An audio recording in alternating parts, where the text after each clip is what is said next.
Oke teman-teman, setelah melihat video tadi sudah tahu kan apa yang dimaksud dari konteks yang saya ambil. Nah, itu adalah termasuk salah satu video dari suatu orang yang sedang melakukan chatan di dalam media sosial. POV dari orang pertama dan orang kedua yang sama-sama sedang chatan. Namun di sisi lain, satu orang tersebut merasa biasa-biasa saja dan bahkan tidak terjadi apapun, dan di sisi satunya orang itu merasa aneh, tertekan, seperti bertanya-tanya dan juga bingung kenapa sih demikian. Oke, sebelum lanjut saya ingin memperkenalkan diri dulu. Sebelumnya nama saya Farhan Nur Hafiz, saya dari BPI semester 4 kelas komunikasi penyuluhan dengan dosen Bapak Deril. Di dalam video ini saya akan mengedukasi dan juga menjelaskan terkait video yang sudah saya tampilkan tadi dengan judul kekerasan verbal digital, cyberbullying, dan juga dampaknya bagi psikologis itu apa. Baik, kita lanjutkan saja. Nah, isi video tersebut adalah ketika dua orang yang terlihat sedang chatan, namun siapa sangka di dalam chatan tersebut itu memiliki unsur-unsur membuli. Loh, kenapa bisa membuli? Nah, tanpa kita sadari, perbuatan tersebut itu namanya adalah cyberbullying. Kenapa cyberbullying? Cyberbullying adalah suatu kegiatan membuli secara sadar maupun tidak sadar di dalam media sosial. Entah itu dia menghina ataupun menggunakan kata-kata rasisme kepada lawan jenisnya. Lalu apa hubungannya dengan video tadi? Video tadi yang pertama, orang pertama menunjukkan bahwasannya dia sedang mengetik pada umumnya, tapi tanpa disadari dia adalah orang pelaku yang sedang melakukan cyberbullying kepada lawan jenis bicaranya. Terlihat seperti tadi ada kata-kata kasar. Amat sih, yaelah santai dong. Dia menurut dia itu adalah sesuatu obrolan yang biasa-biasa saja, bahkan lucu bagi dia.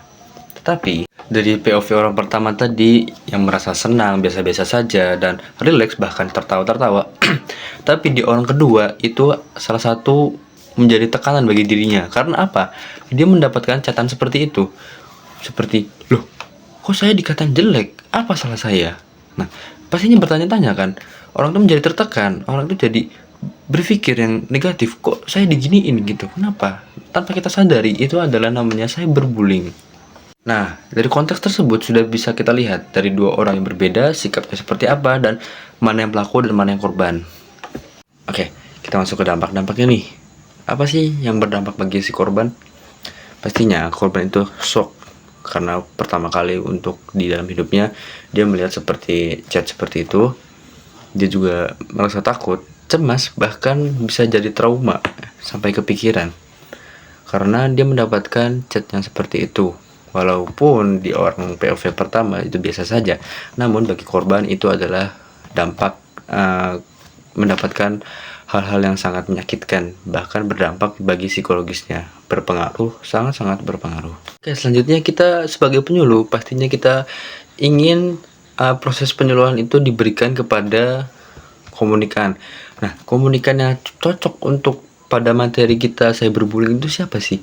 Nah, menurut saya pribadi ini adalah salah satu materi yang harus diberikan kepada anak-anak remaja, apalagi pada Gen Z sekarang, dimana Gen Z dan remaja itu adalah salah satu mereka yang sering memegang platform di media sosial.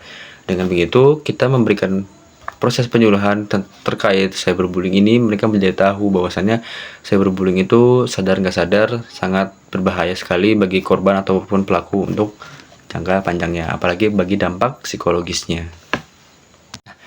Sebagai seorang penyuluh, pastinya kita harus mendapatkan komunikator ataupun role model yang cocok untuk berbicara terkait cyberbullying. Agar apa? Agar si komunikan tersebut percaya kepada kita dan juga mau dan menerapkannya kepada kehidupannya masing-masing. Nah, komunikator yang cocok itu seperti influencer ataupun penyuluh yang sudah profesional terkait cyberbullying, terkait apalagi diberikan ke anak-anak muda yang sangat-sangat haus keilmuannya.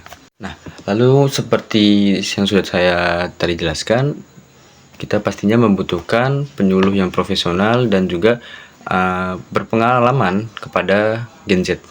salah satunya. Nah, lalu apa sih yang akan disampaikan? Yang akan disampaikan pastinya pesan suatu proses penyuluhan yang berisi informatif dan juga persuasif yang mengajak untuk stop kita melakukan cyberbullying kepada masyarakat di media sosial. Mau itu anak-anak, remaja, seusia ataupun orang tua. Karena tanpa kita tahu dan juga kita sadari perbuatan itu sangat-sangat berbahaya. Oke, di zaman yang sudah canggih ini pastinya kita tidak mau dong melakukan penyuluhan dengan secara satu arah ataupun secara online pun bisa. Namun kita tidak pastinya melakukan penyuluhan itu secara satu arah. Karena apa? Karena itu sangat boring dan juga strategi dan juga hal-hal yang ingin kita dapatkan itu sangat sulit untuk didapatkan. Maka dari itu, media yang cocok untuk proses penyuluhan pada cyberbullying dan zaman sekarang ini adalah media-media seperti medsos, video edukasi ataupun poster yang kita buat kepada masyarakat umum. Oke, kita masuk ke strategi nih. Tadi sudah saya sampaikan bahwasannya pada zaman seperti ini proses penyuluhan itu bisa dilakukan di mana saja dan kapanpun, maupun online ataupun secara langsung. Nah, strategi yang baik itu seperti apa sih? Pertama, jangan satu arah ataupun satu ceramah kita kepada orang-orang. Kita yang ngomong itu sangat-sangat tidak relevan, tapi jika kondusif. Kalau tidak kondusif, bagaimana? Apa yang ingin kita output untuk kedepannya sangat-sangat tidak. Nah, strategi bagi saya itu dalam proses penyuluhan kita bisa melakukan seperti biasa. Pada umumnya proses penyuluhan kita melakukan teori-teori terlebih dahulu, menjelaskan bahwasannya ini itu tuh tidak boleh. Lalu kedua, kita melakukan diskusi kepada masyarakat dan juga komunikannya agar mereka berpartisipasi secara aktif, secara komunikasi dua arah. Itu akan membuat mereka terkesan ilmunya masuk. Oke, kita sudah sampai di akhir. Pastinya dari seorang penyuluh, apalagi penyuluh yang profesional, itu menginginkan perubahan dari si komunikan ataupun mat'u yang setelah kita berikan penyuluhan.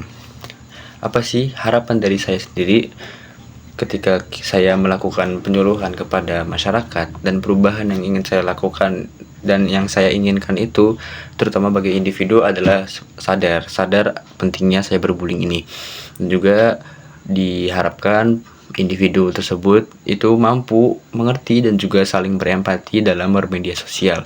Karena hanya dengan kita senang-senang dan tanpa kita memikirkan orang lain itu saja salah, karena kita harus memikirkan orang lain dan juga saling mengerti, saling memahami antara kita yang sedang melakukan chatan maupun lawan jenis yang kita chat.